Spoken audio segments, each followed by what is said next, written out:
শীত পড়ার আগে ভালো করে দুটো সোয়েটার তৈরি করে ফেলতে হবে। শুধু শুধু দোকান থেকে কিনতে যাব কেন? আমি তৈরি করলে কম খরচে কাজ মিটে যাবে। দুজনের আর সোয়েটার কিনতে হবে না। হরি, একটু বাইরে আয় তো, তোর সাথে কথা আছে। আমার হাতে সময় নেই বেশি, তাড়াতাড়ি আয়। দাদা, ও তো বাড়িতে নেই, দোকানে গেছে। কি দরকার আমায় বলুন, ও এলে আমি জানিয়ে দেব। আচ্ছা তাই? ভাই এলে ওকে বলবে আমি এসেছিলাম। বাবা মারা গেছে কয়েক বছর হয়ে গেল, আমাদের দুজনেরও বিয়ে হয়ে গেছে। এবার বাবার সম্পত্তিগুলো ভাগাভাগি করে নেওয়ার সময় এসেছে। ওটার জন্য কথা বলবো আর কি। বাড়িতে এলে আমার বাড়িতে চলে আসবে দুজনে, কেমন? আচ্ছা ঠিক আছে, আমি জানিয়ে দেব। কিন্তু ভাগাভাগি না করলে কি হতো না? সব তো ঠিকঠাকই চলছে। থাক থাক, এখানেই থাক। আমাদের ভাইদের ব্যাপারে তোমাদের ঢোকবার কোনো প্রয়োজন নেই। এসবের মধ্যে মাথা দেওয়ার কোনো দরকার নেই। যেটা বললাম, হরি এলে ওকে জানিয়ে দিও, কেমন? আচ্ছা আচ্ছা, আমি জানিয়ে দেব। ভিতরে আসুন না, কিছু খেয়ে যাবেন। না না, আমার হাতেও তো সময় নেই। আমি এখন যাই। হরি এলে ওকে শুধু জানিয়ে দিও, তাহলেই হবে।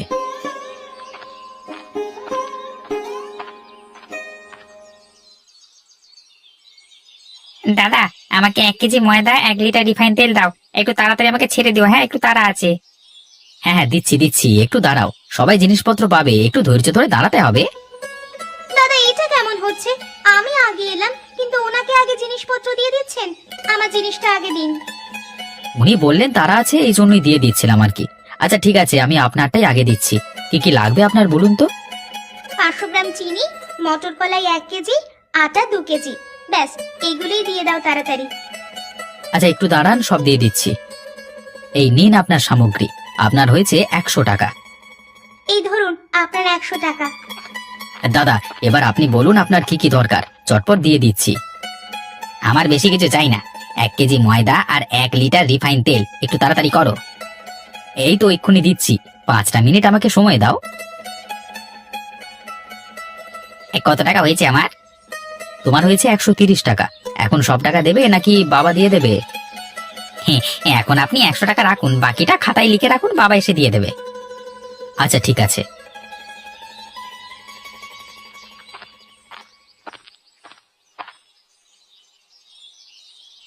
তোমায় যেমনটা বলেছিলাম সেরকম করে এসেছো তো? হ্যাঁ, হরিচাঁদ বাড়িতে ছিল না। ওর বউ কি বলে এসেছি, হরি এলে আমাদের বাড়িতে চলে আসবে। তারপর ভাগ বাটোয়ারাটা করে নেওয়া হবে। আরে তুমি একটু আস্তে কথা বলো। এসব কথা অত জোরে বলে, কানেরও কান আছে, এটা মনে রেখো। আচ্ছা ঠিক আছে, বুঝতে পেরেছি। যাই হোক, ওই জমিটাকে কিন্তু তোমাকেই নিতে হবে। ওই ছোট পুকুরটা তোমার ভাইকে দিয়ে দেবে। যদি এই পুকুরটাকে নিয়েছো, তাহলে দেখবে তোমার একদিন কি আমার একদিন। তুমি কিছু চিন্তা করো না।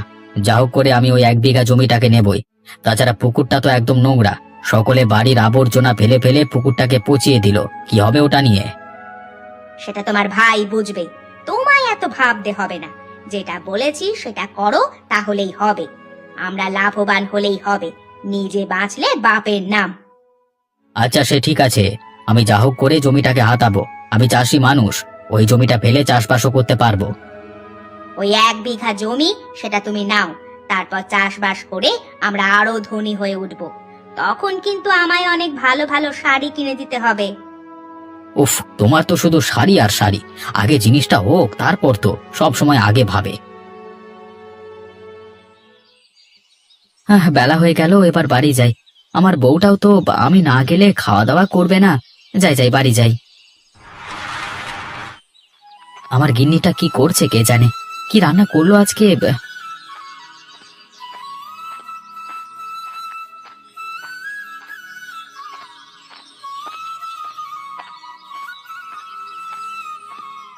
গিন্নি, ও গিন্নি, কোথায় গেলে? এই তো তুমি চলে এসেছো। দাঁড়াও, তোমার হাতে আমি পানি দিচ্ছি, হাত মুখ ধুয়ে ভিতরে আসো।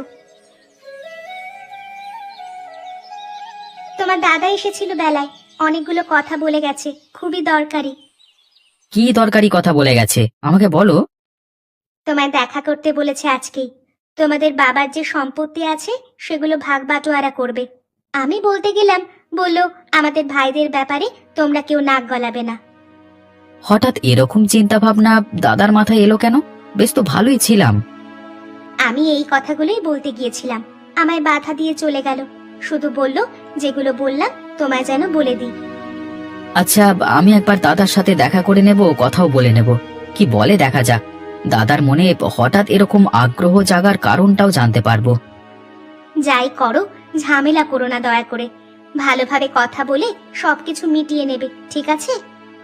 আরে গিন্নি, এসব নিয়ে তুমি একদম ভেবো না, কোনো ঝামেলার সৃষ্টি হবে না। আচ্ছা চলো এখন ঘুমাই, বিকেলে তুমি আর আমি যাবো একবার দাদার বাড়িতে।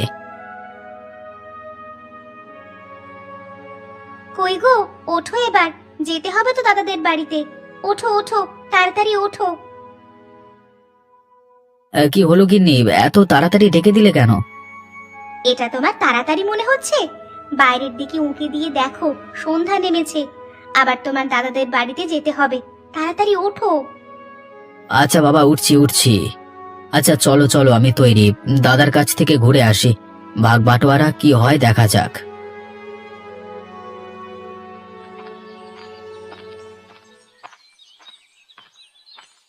বলছি, যদি সেই রকম পরিস্থিতি হয় তাহলে ওখান থেকে চলে আসবো। শুধু শুধু ঝগড়া ঝামেলা বাড়িও না। আরে না না, ঝগড়া ঝামেলা কিচ্ছু হবে না। ওটা তুমি এখন বলছো, তুমি রেগে গেলে সব ভুলে যাবে, এটা আমি জানি। আরে ওসব কিছু হবে না, চলে এসেছি ওদের বাড়িতে, ভেতরে চলো। আয় আয়, আমি তোদের অপেক্ষায় করছিলাম, ভাবছিলাম আজকে আর আসবি না নাকি। আয় বস। কি বলবে বলে আমাকে ডেকেছিলে দাদা? শুনছি নাকি তুমি ভাগ বাটোয়ারা করতে চাইছো? হ্যাঁ, তুই ঠিকই শুনেছিস। শোন তাহলে আমার কথা। বাবার সম্পত্তির মধ্যে পড়েছে ওই জমি আর পুকুর। যেহেতু তোর বাড়ির কাছেই বাবার পুকুরটা আছে, তাই জন্য পুকুরটাকে তুই নে। আর আমার বাড়ির পাশেই তো জমি, তাই আমি জমিটা নিচ্ছি। কেন দাদা, সব যদি একসাথেই থাকতো তাহলে কি হতো? কি হতো জানি না, কিন্তু আমি ভবিষ্যৎ নিয়ে চিন্তা করছি, তাই আলাদা হয়ে যাওয়াটাই ভালো। আচ্ছা তাহলে ঠিক আছে, তুমি যেটা বললে ওটাই হবে। আমি চললাম তাহলে।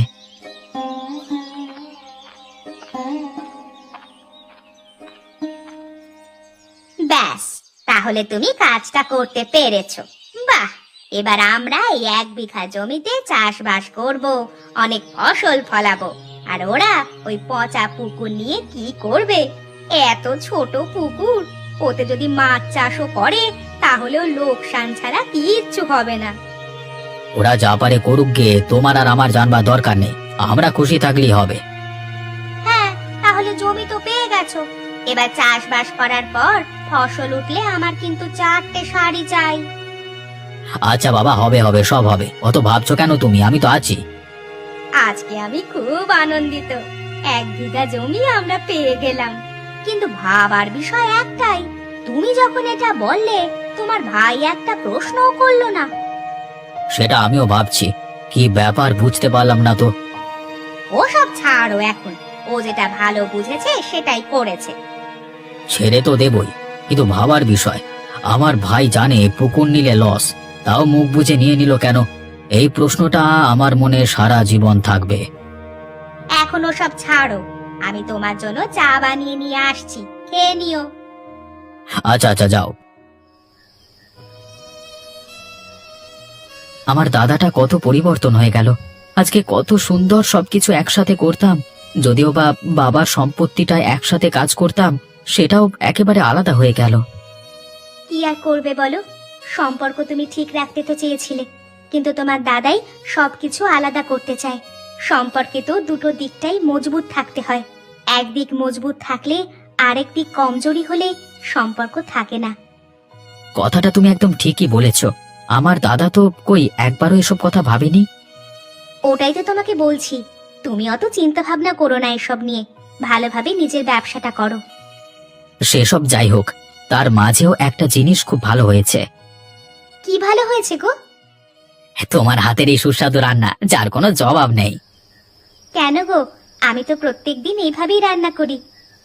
কিন্তু আজকের রান্নাটা অন্য দিনের থেকেও ভালো হয়েছে, তাই তোমায় বলছি। কিন্তু একটা জিনিস লক্ষ্য করে দেখেছো, তোমার দাদা কিন্তু ওই 1 বিঘা জমিটাই নিল, পচা পুকুরটা তোমাকে দিল। একদিক থেকে বলতে গেলে তোমার দাদাই লাভ করেছে। আমার দাদা সম্পর্কে একটা উল্টো পাল্টা কথা আমি সহ্য করব না। আমি কোথায় উল্টো পাল্টা বললাম বলো? তুমি এই কথাটা ভেবে দেখো।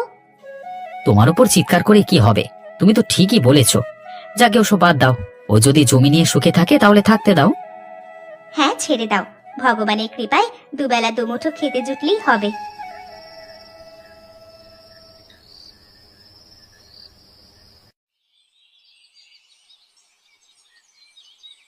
শ্যামলদা, ও শ্যামলদা, কাজ করছো নাকি? রিতেশ, ডাকছিস নাকি? হ্যাঁ গো, অনেকক্ষণ থেকেই তো ডাকছি, তুমি শুনতে পাওনি নাকি? কাজ করছিলাম তো, তাই বুঝতে পারিনি। বল তারপর। কেমন আছো বলো? অনেকদিন পর তোমার সাথে দেখা। হ্যাঁ, ভালোই আছি। কাজ করছি, খাওয়া দাওয়া করছি, ভালোই আছি। হরিচাঁদের কি খবর গো? সে কেমন আছে? ও কেমন আছে ওকেই জিজ্ঞাসা করিস, আমি বলতে পারবো না। আমি শুধু আমার খবরই জানি। আচ্ছা আচ্ছা, আমি ওকেই জিজ্ঞাসা করে নেব। তুই এখন আয়। হ্যাঁ, আমার অনেক কাজ পড়ে আছে। তোর সাথে দাঁড়িয়ে গল্প করবার মতো সময় আমার নেই। আচ্ছা, আমি আসছি, তুমি কাজ করো তাহলে। হ্যাঁ। এটা কিরকম ধরনের ব্যবহার হলো? কতদিন পর দেখা হলো, দাঁড়িয়ে একটু কথা বলছি, তা বলে আমায় এইভাবে চলে যেতে বললো? আমি তো ভালোভাবেই কথা বলছিলাম। কথা বলবে না তো বই গেছে। কতদিন হয়ে গেল, আমাদের আর উন্নতি হলো না। এই সেই মাটির ঘর, টালির চাল, কোথায় একটা পাকা বাড়ি করবে, একটা বড় ছাদ হবে, শীতের রোদে আমি বসে থাকবো, সেসবের কোনো মুরদ নেই। মাটির বাড়ি, মাটির মেঝে, প্রমাণ হলেও জানতাম এই দিকটা উঁচু, ওই দিকটা নিচু। ওরে মারে বাবা রে, কোমরটা মনে হয় গেল ভেঙে। কি লাগলো রে বাবা! কতবার বলি মেঝেটাকে অন্তত সমান করে রেখো, আমার কথা কানে দিলে হয়। গেলাম তো আমি পড়ে। আজকে আসুন, ওর একদিন কি আমার একদিন। এইভাবে আমি আর থাকতে পারবো না। এবার যদি না বাড়িটাকে ঠিকঠাক করো, তাহলে কিন্তু আমি বাপের বাড়ি চলে যাব, আর ফিরে আসবো না। এত কষ্ট করে থাকতে আমি পারবো না। আমার বাবা যে কি দেখে আমায় বিয়ে দিয়েছিল কে জানে। কি আছে? যা চাই কিচ্ছু পাই না। চাইলেই বলবে এটা নাই, ওটা নাই। কোনোদিন নিজে থেকে বললে না তোমার কি লাগবে।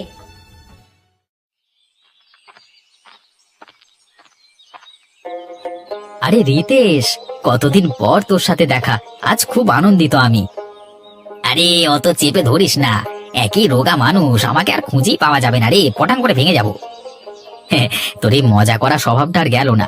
আগেও যেমন ছিলিস এখনো তেমন আছিস। বন্ধুদের সাথেই তো মন খুলে কথা বলা যায়, হাসি মজা ঠাট্টা সব কিছু করা যায়। বল ভাই, কেমন আছিস বল। আমি তো ভালোই আছি, তুই বল কেমন আছিস। আমি ভালোই আছি রে। রাস্তায় আসবার সময় তো দাদার সাথে দেখা হলো, ব্যবহারটা ঠিক করলো না। আয় আয়, দোকানের ভেতরে এসে বস, তারপর কথা বলছি। আমার আর দাদার সঙ্গে সম্পর্ক নেই রে, ওই জন্যই মনে হয় তোর সাথে খারাপ ব্যবহার করেছে। দাদার হয়ে আমি তোর কাছে ক্ষমা চাইছি। আরে তুই ক্ষমা চাইবি কেন? একদম ক্ষমা চাইবি না আমার কাছে, মেরে মাথা ফাটিয়ে দেব। আচ্ছা, তুই রাজমিস্ত্রির কাজ করিস তো, আমাকে একটা সাহায্য করতে পারবি? কি সাহায্য করতে হবে তুমি শুধু বলো। দাদা বাবার সম্পত্তির ভাগ বাটোয়ারার সময় নিজে আগে বিঘা জমি নিয়ে আমায় ওই পচা পুকুরটা দিয়েছে, ওখানে কি করা যায় বলতো? আমি তো এইভাবে কিছু বলতে পারবো না, একবার পুকুরটাকে দেখলে তাহলে তোকে ভালোভাবে বলতে পারতাম। তাহলে চল, তুই এখন আমার বাড়ির পাশেই সেই পুকুর, একবারে আমার বাড়িতে খাওয়া দাওয়া করে তারপর যাবি। আচ্ছা চল, গিয়ে দেখে আসি, তারপর খাবো কবজি ডুবিয়ে।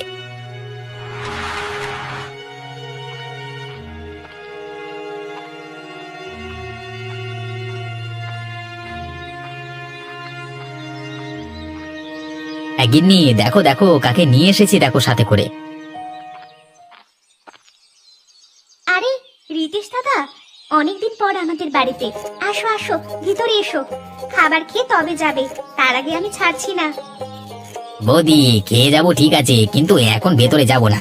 তোমাদের এই পচা পুকুরটা দেখে আসি কি অবস্থা, কিছু কাজে লাগাতে হবে তো। আচ্ছা, তাহলে তুমি রিতেশ দাদাকে নিয়ে যাও, গিয়ে দেখিয়ে নিয়ে এসো। হ্যাঁ ভাই চল, কাজটাকে করে নি চল, খাওয়া দাওয়া তো লেগেই থাকে, আমাকে নিয়ে চল সাথে, দেখি চল চল চল চল চল না।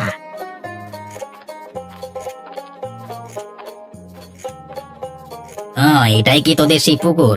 বেশি বড় না, ছোটই বুঝলি। ছোট বলি তো তোকে বলছি, কিছু কি করা যাবে?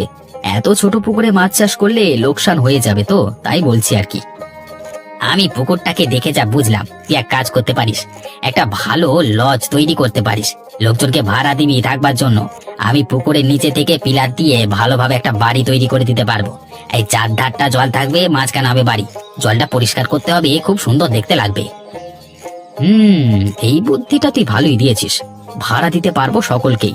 গ্রামে তো হোটেল বা লজ কিছুই নেই। তাহলে তুই কাজটা শুরু করে দে, টাকা পয়সা যা লাগে আমি দিয়ে দেব। আচ্ছা, আমি তাহলে কালকে থেকেই কাজটা শুরু করে দিচ্ছি। বুদ্ধিটা তুই কাজে লাগাচ্ছিস, এটা দেখে আমার খুব ভালো লাগছে।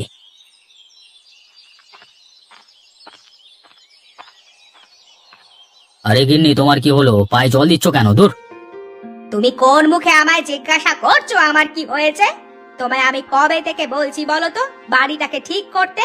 শুনবে নাকি আমার কথা? আরে গিন্নি, কি হয়েছে সেটা না বলে জানবো কি করে? তোমার ওই মাটির মেঝেতে হোঁচট খেয়ে আমি পড়ে গেছি, প্রচন্ড ব্যথা করছে আমার। আমি তোমাকে কবে থেকে বলছি পাকা বাড়ি তৈরি করো তৈরি করো, কিচ্ছু একটা মুরদ নেই। কি দেখে যে আমার বাবা আমাকে বিয়ে দিয়েছিল কে জানে। আরে তুমি দেখে চলনি বলে পড়ে গেছো, তা বলে কি পাকা বাড়ি করতে হবে নাকি? পাকা বাড়ি করতে কত খরচ তোমার কি কোনো ধারণা আছে? সেসব আমি জানি না। আমি যখন বলেছি তখন করে দিতে হবে। আমি আর এই মাটির বাড়িতে থাকতে পারবো না। রোজের সেই কাদা হবে, এই হবে সেই হবে। আমি পাকা বাড়ি তৈরি করতে পারবো না। তাতে তুমি যা করবার করে নিও। যা ইচ্ছে তাই পেয়ে গেছো নাকি আমাকে? হ্যাঁ, থেকে থেকে তোমার বায়না বাড়তেই থাকছে। তাহলে আমি আমার বাপের বাড়িতে চলে যাচ্ছি। ওখানেই আমি ভালো ছিলাম। উল্টো পাল্টা ছেলের সাথে বিয়ে করে আমার জীবনটাকে নষ্ট করে দিল। বাপের বাড়ি গেলে চলে যাও, পাকা বাড়ি আমি তৈরি করতে পারবো না। অনেক নাকাপোনা সহ্য করেছি তোমার, আর না, আমি আর সহ্য করবো না। রিতেশ দাদাকে অসংখ্য ধন্যবাদ। আজকে ওনার বলার জন্যই তুমি এই লজটাকে তৈরি করেছিলে, তাই আজকে আমাদের এত উন্নতি। এই লজটাকে দেখো কত সুন্দরভাবে তৈরি করেছে। চারপাশে জলে জলময় এবং মাঝখানে লজ। আমার বন্ধুটার গুণ আছে বলতে হবে। এই পচা পুকুরেও ঘর বাড়ি তৈরি করে দিল। হ্যাঁ, আজকে আমরা খুবই আনন্দিত, খুব সুখে আছি আমরা। প্রথমে ভেবেছিলাম কি করব আমরা এই পচা পুকুর নিয়ে। এই পচা পুকুরে ও যে কায়দা করে টাকা রোজগার করা যায় সেটা বলে দিল আমার বন্ধু রিতেশ। তোমার দাদার কি অবস্থা, কোনো খবর আছে? নিশ্চয়ই ভালোই থাকবে। আশেপাশের লোকের মুখে শুনলাম দাদার নাকি বৌদির সাথে রোজের ঝামেলা ঝামেলা করে নাকি বাপের বাড়ি চলে গেছে বৌদি। এটা হচ্ছে ওপরওয়ালার শাস্তি। কাউকে ঠকালে নিজেকেও ঠকতেই হয়। পৃথিবী গোল, সময় সবারই আসে। খারাপ সময় তাই কাউকে অপমান করা উচিত না। হ্যাঁ, যতই হোক ওটা আমার দাদা। আমার সাথে যতই খারাপ ব্যবহার করুক, এই খারাপ সময় আমি আমার দাদার পাশে দাঁড়াবো। হ্যাঁ একদম। দাদা তোমার সাথে খারাপ ব্যবহার করেছে বলে তোমাকেও যে করতে হবে এমনটা নয়। তাহলে ওদের আর আমাদের মধ্যে পার্থক্য কি রইল? যাও গিয়ে পাশে দাঁড়াও। কিন্তু একটা কথা প্রমাণ হয়ে গেল, কাউকে ঠকিয়ে বা জোচ্চুরি করে ভালো থাকা যায় না। কোনো না কোনো ভাবে সে শাস্তি পাবেই পাবে।